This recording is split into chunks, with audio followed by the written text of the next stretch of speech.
Kooti olw'omulundi ogwokubiri luno nga luyitibwa National Court Open Day mu kisaawe ky'ameefuga Kololo. Omukolo guno gutandise na kukumba okuva ku kooti enkulu mu Kampala okukulembeddwamu akulira abalamuzi ba kooti enkulu omulamuzi Jenny Francis Abodo ng'abadde wamu n'abalamuzi abalala ng'eno bbandi y'ekitongole ky'amakomera bw'ekuba.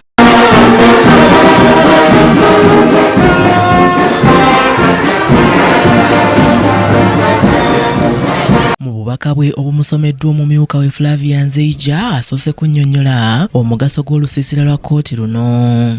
The purpose of the National Court Open Day. Court Open Day is a meeting of court and the court users and stakeholders in the justice service industry. It's an opportunity to interface with the courts beyond the court halls and have all your questions on justice services answered. Ono akubiriza abantu okwettanira enkola eziyamba okumala amangu emisango omuli okutabaganira wabweru wa kkooti n'abavunaanibwa okukkiriza amangu emisango mwe baweerwa ebibonerezo ebisaamusaamu. Accordingly, we have made commendable scores in pre-bargaining, small claims courts and mediation as friendly means of dispute resolution. I call upon all of you to embrace these innovations and bring justice services nearer to your door. Saabalamuzi era alaze ebituukiddwako mu siga eddamuzi omuli okuzimba kkooti ensukkulumu ne kkooti ejulirwamu. The Constitution creation of Courts of Appeal Circuits Practice Direction 2025 is ready for gazetting, bringing to Courts of Appeal services to various regions of Uganda. Mu ngeri ye mwalaze ng'enkola y'okukozesa omutimbagano mu misango bweyambye ekinene mu kwanguya emisango so ng'era ayogedde ku bisoomoozo ebikyali mu kitongole ekiramuzi. Omutegesi w'olusiisira luno ate nga yakulira abalamuzi ba kkooti enkulu Jenny Francis Abodo yeebazizza buli kinnoomu eyeetabye ku mukolo guno era n'alambulula obukulu bw'olunaku luno eri abantu abakozesa kkooti n'abalamuzi. The tremendous success of our inaugural National Court Open Day last year in 2024 revealed the deep desire among Ugandans to understand how the courts work, to voice their concerns openly, and to witness the real changes that we are making. Today, we are building firmly on that strong foundation with an even greater emphasis on accountability and direct public engagement. Ono era asabye abantu ba bulijjo okweyambisanga olunaku bwe luti okusobola okwanja ensonga zaabwe. Participants will have the opportunity to learn more about the full range of judicial services, including alternative dispute resolution mechanisms. Abantu ab'enjawulo babuuzizza ebibuuzo ku misango gyabwe egikyakandaaliridde mu kkooti nga baagala kufuna obwenkanya ng'era abamu balina be babadde beekokkola. Taata ow'ekitiibwa omulamuzi njagala mutuyambe. Babagamba bw'omugagga bw'omwavu tosobola musinga.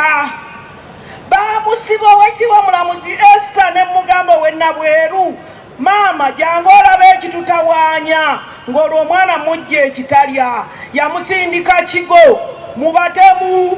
Bwendeeta abajulizi bagiro ekyajja kati bangamba nti obujulizi bwabula empapula ziruba wano banabe munyambe kadire mpoyo okutambula. Tulonga mu kkooti y'entebe omulamuzi chief magistrate bayita Stella Amabirizi ankubidde ekizibu mu kkooti eyo ng'omusango gwe nawaaba gwa tempimadda n'akuvuluga neneekubira enduulu mu mawulire neneekubira enduulu mu bitongole bya gavumenti naye sifunye okuyambirwa. Ngezezaako ku luwaaba mu makooti mu ofiisi ez'enjawulo naye siyambiddwa. Emulugunya ekitongole ekiramuzi okubanga kikulembedde okukola enkola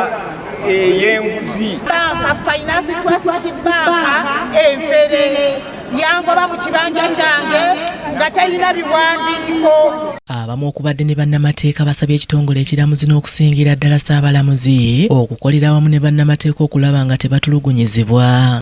Kyannabyo nti n'omukulembeze waffe ow'okuttiko Ssemakake Kimaze Isaac senior counsel tali wano lwa nneeyisa ya kkooti oluusi. Oluvannyuma akiikiridde Ssaabalamuzi ng'ali wamu n'akulira abalamuzi ba kkooti enkulu Jenny Francis Abodo balambudde emidaala gya kkooti ez'enjawulo okuviira ddala ku kkooti ensukkulumu okutuuka ku za wansi. Aneti Nakayibaale yakusakidde eggulire lino ku Racket TV amalindirire. Webale nnyo Aneti.